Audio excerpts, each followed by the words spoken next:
دیکھیے فلسطین ہم سے کوئی بہت دور معاملہ نہیں ہے، یہ ایسی چیز نہیں ہے جس کے حوالے سے ہم لا تعلق رہ سکتے ہیں، یہ ہمارے ضمیر پر ایک بوجھ ہے، ہمارے ضمیر سے ایک سوال ہے، کیا ہم یہ سمجھتے ہیں کہ ہمیں اس بین الاقوامی منصوبے کا حصہ بن جانا چاہیے جس کا مقصد ہے فلسطین کے عوام کو، غزہ کے عوام کو محکوم کرنا، ان کو ایک محکوم قوم کے طور پر ان سے معاملہ کرنا اور ان پر ایک نظام مسلط کرنا۔ اس وقت اختیاری ہے ایک لمبی محکومیت کی فلسطینیوں کے لیے اور غزہ کے عوام، جو تکلیفیں انہوں نے سہی ہیں، جس خون کے دریا سے وہ نکل کر آئے ہیں اور ابھی بھی اس خون کے دریا میں وہ ہیں، اس کو ایک طرح سے دوام بخشا جا رہا ہے، ایک طرح سے جو جینوسائیڈ، جو نسل کشی ہوئی ہے، نسل کشی کرنے والوں کو عام معافی دی جا رہی ہے، ان کے اعمال پہ پردہ ڈالنے کی ایک کوشش۔ تو ہم یہ سمجھتے ہیں کہ سب سے پہلی آواز جو سنی جانی چاہیے وہ فلسطینیوں کی آواز ہے۔ فلسطینیوں کے لیے، غزہ کے رہنے والوں کے لیے جو بھی نظام وضع ہوگا، اس نظام کے وضع ہونے میں سب سے معتبر اور پہلی آواز فلسطینیوں کی اور غزہ کے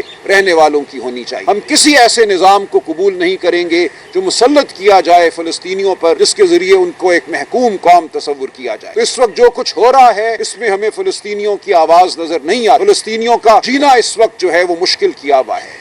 جو مجاہد سمود بیڑے کے ذریعے غزہ پہنچنا چاہ رہے تھے، ان کو آج گرفتار کر لیا گیا ہے، اسرائیلی فوج نے ان کو گرفتار کر لیا ہے۔ وہ خوراک لے کر جا رہے تھے، وہ امن کا پیغام لے کر جا رہے تھے، وہ آزادی کا پیغام لے کر جا رہے تھے۔ ہم ان کے ساتھ کھڑے ہیں، پی ٹی آئی ان کے ساتھ کھڑی ہے، تحریک تحفظ آئین پاکستان ان کے ساتھ کھڑی ہے، اور ہم پرزور الفاظ میں مذمت کرتے ہیں اس سمود بیڑے کے افراد کی گرفتاری کے خلاف۔ ایک تو یہ معاملہ ہے جس پہ جو اکابرین یہاں آپ کے سامنے آج موجود ہیں، طویل ایک تجربہ رکھتے ہیں استعماری قوتوں کے ساتھ معاملہ کرنے کا، جد و جہد کرنے کا، ان کے خلاف کھڑا ہونے کا۔ آج جو کشمیر میں ہو رہا ہے یہ ہماری شارک سے بھی قریب ایک معاملہ ہے۔ یہ پاکستانی عوام، کشمیر کے عوام کا ایک فطری رد عمل ہے جبر کے خلاف، فسطائیت کے خلاف۔ اگر کوئی یہ سمجھتا ہے کہ اس پورے ملک کی عوام جو ہے وہ بھیڑ بکریاں ہیں، وہ سر جھکا کر زندگی گزاریں گی، تو آج کشمیر کے غیور عوام اس نظریے کی نفی اس کو رد کرتے نظر آتے ہیں۔ یہ ایک ان کا فطری رد عمل ہے،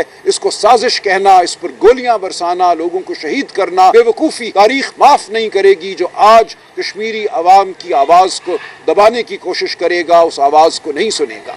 اور یہ آواز صرف کشمیری عوام کی آواز نہیں ہے، یہ پاکستان کے ہر خطے کے لوگوں کی آواز ہے۔ یہ لہو لہان بلوچستان کی آواز ہے جہاں ہزاروں لوگ گمشدہ ہیں۔ یہ خیبر پختونخوا کی آواز ہے جہاں ملٹری آپریشنز کے ذریعے 20 لوگوں کو یکلخت شہید کر دیا جاتا ہے، وادی ترا ہو یا کوئی اور جگہ ہو۔ یہ پاکستان کے ہر صوبے کی آواز ہے، ہر صوبہ جس کے حقوق کو اس وقت سلب کیا جا رہا ہے، وہ معدنیات ہوں یا وہ پانی کا معاملہ ہو۔ یہ صوبوں کے معاملات ہیں، یہ پاکستانی قوم کے معاملات ہیں جن کے حوالے سے پاکستانی قوم کی آواز معتبر۔ کسی کو حق نہیں ہے کہ وہ اس ملک کے معدنی ذخائر کو کہیں تو ہم پاکستان کی عوام کے ساتھ کھڑے ہیں، ان کی آواز ہیں، ہم پاکستان کے وسائل کے محافظ ہیں، اس کی ہم نگہداشت کریں گے۔ اسی طرح جو معاملہ ہے پاکستان کی معیشت کا عمومی طور یہ ہمارے سامنے ہے اور یہ اہم ترین معاملہ ہے۔ دیکھیں اگر کوئی یہ سمجھتا ہے کہ جبر سے اس ملک کی معیشت ترقی کرے گی، یہاں نشو و نما ہوگی، تو وہ بالکل بے وقوف ہے، وہ تاریخ کو نہیں سمجھتا۔ پچھلے 3 سال سے پاکستان کی معیشت جمود کا شکار ہے، ہر سال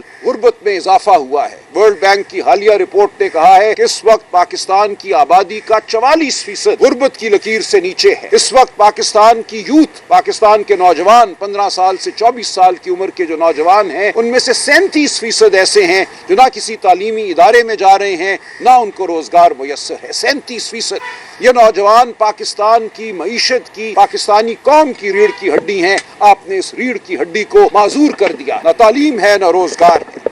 اسی طرح افراط زر بڑھتی چلی جا رہی ہے۔ جو کچھ مہینوں کے لیے آپ نے کہا کہ افراط زر، مہنگائی میں کمی آئی ہے، وہ جھوٹ تھا۔ آج پھر قیمتیں آسمان سے باتیں کر رہی ہیں۔ ہماری زرعی معیشت کو اپاہج کر دیا گیا ہے، مفلوج کر دیا گیا۔ پچھلے سال جو گندم کی فصل کے ساتھ ہوا، اس نے ہماری معیشت کو 2 کھرب روپے کا نقصان پہنچایا ہے۔ یہ تمام اعداد ہمارے سامنے ہے پاکستان بیورو آف اسٹیٹسٹکس کے اعداد، جو یہ کہتے ہیں کہ مجموعی طور پر جو ہمارے نوجوان ہیں 15 سے 24 سال، وہ تو 37% بے روزگار ہیں یا تعلیم میں نہیں ہے، لیکن مجموعی طور پر 29% ہماری جو لیبر فورس ہے وہ بے روزگار۔ فیصل آباد میں مہینوں سے 10,000 سے زیادہ مزدور سڑکوں پر ہیں، آپ ان کی بات نہیں سن۔ کس کا انتظار ہے؟ کس آتش فشاں کرنے کا انتظار ہے؟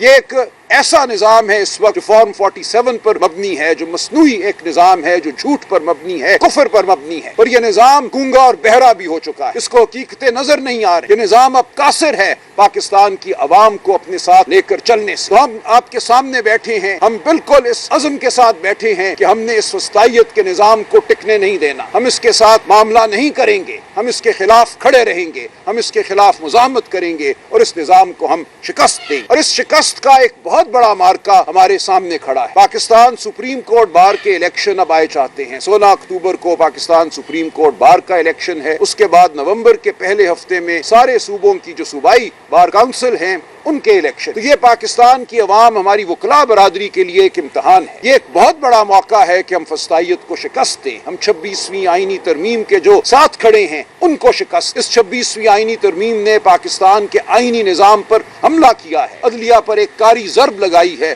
عدلیہ کو محکوم کیا ہے۔ تو اب موقع ہے، میں پاکستان کی تمام بار ایسوسییشن سے، پاکستان کے تمام وکلاء سے اپیل کرتا ہوں کہ آج وہ پاکستان کے ساتھ کھڑے ہوں، پاکستان میں آئین اور قانون کی حرمت کے ساتھ کھڑے اور اس آئین اور قانون کی حرمت پر حملہ کرنے والوں کو شکست دیں، ایسی شکست دیں جو ثابت کرے کہ پاکستان آئین اور جمہوریت کے راستے پر ہی چل کے فلاح پا سکتا ہے۔ تو یہ 5 معاملات ہیں جو میں نے آپ کے سامنے، فلسطین، کشمیر، ہماری معدنیات اور پانی کے ذخائر کے حوالے سے جو فیصلے کیے جا رہے ہیں عوامی رائے کے برخلاف، جو ہماری معیشت کی صورتحال ہے، اور بار کے الیکشن جن کا براہ راست تعلق ہے پاکستان میں آئین اور قانون کی حکمرانی سے۔ تو اس حوالے سے میں گزارش کروں گا تمام اپنے اکابرین سے جو آپ کے سامنے اس وقت بیٹھے ہیں کہ اپنی اپنی وہ رائے کا اظہار کریں اور پاکستانی قوم کی آواز